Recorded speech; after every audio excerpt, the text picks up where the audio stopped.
Terima kasih. Perkenalkan, nama saya Ika Dekdoni Anggriawan, NIM 8597149494, program studi PGSD UP BJJ UT Palu. Pada hari ini saya akan melakukan percobaan praktikum modul 4 yaitu mekanika dengan KP1 yaitu gaya. Saya sedikit menjelaskan, gaya itu dalam ilmu fisika adalah interaksi apapun yang dapat menyebabkan sebuah benda bermassa mengalami perubahan gerak baik dalam bentuk arah maupun konstruksi geometris. Ada beberapa percobaan yang akan saya lakukan, di mana yang pertama adalah gaya listrik statis, yang kedua yaitu gaya magnet, dan yang ketiga gaya pegas. Baiklah, selanjutnya mari kita langsung menuju ke praktikum atau percobaannya. Baiklah, kita ke percobaan pertama yaitu gaya listrik statis.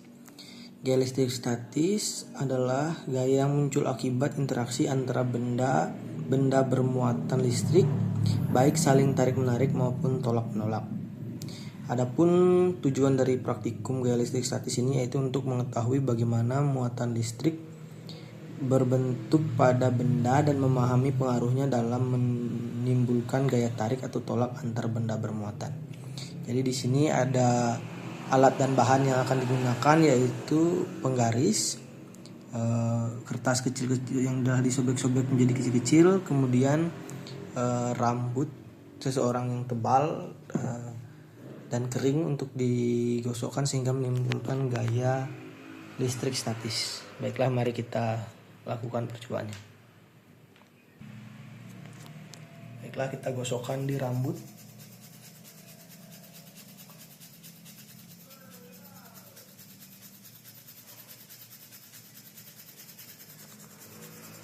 Selanjutnya kita akan coba pada kertas.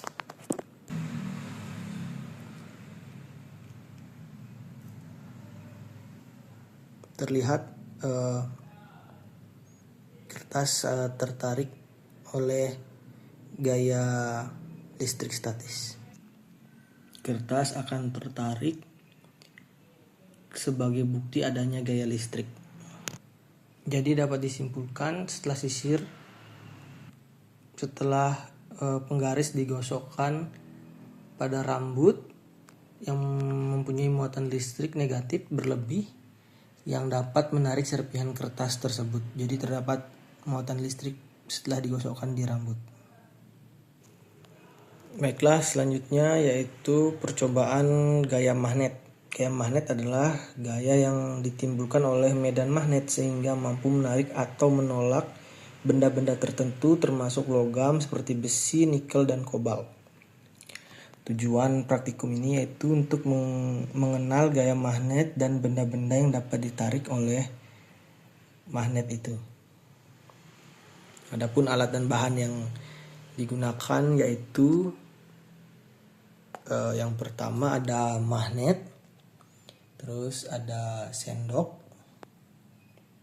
gunting, karet, plastik, kertas atau tisu, dan juga benang. Oke, mari kita lakukan pengamatan apakah benda-benda berikut mana saja yang akan tertarik oleh magnet. Oke, kita coba pada sendok. Sendok tertarik oleh magnet karena mengandung logam atau besi. Gunting pada bagian mata guntingnya tertarik juga karena terbuat dari logam atau besi. Selanjutnya plastik tidak tertarik karena tidak mengandung logam. Begitu juga dengan kertas. Begitu juga dengan benang dan juga karet.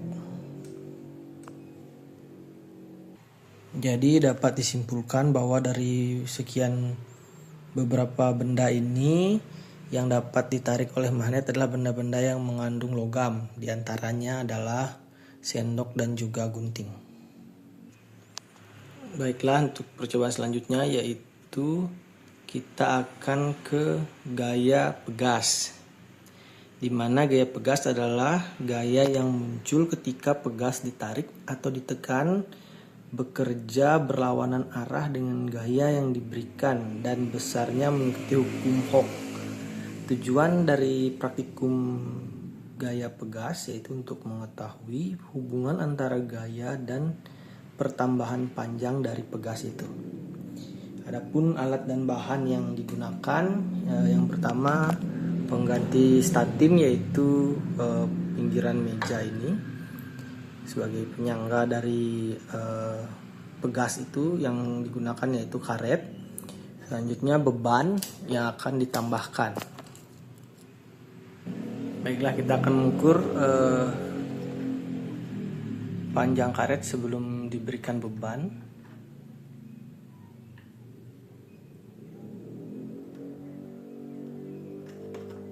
Ini kurang lebih di angka 6 cm. Oke, selanjutnya kita akan tambahkan beban. Setelah ditambahkan beban atau ditarik seperti ini, dia akan mengalami gaya pegas atau kembali ke bentuk semulanya setelah ditarik.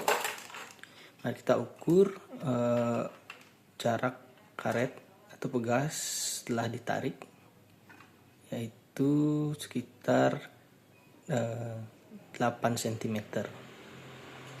Oke, kita akan coba untuk menarik apakah pegasnya kembali lagi atau karetnya kembali lagi. Ya, kembali seperti keadaan awal, itu menandakan bahwa karet memiliki sifat sebagai pegas. Selanjutnya kita ukur kembali setelah ditarik. Panjang karet masih sama sekitar 6 cm. Terima kasih.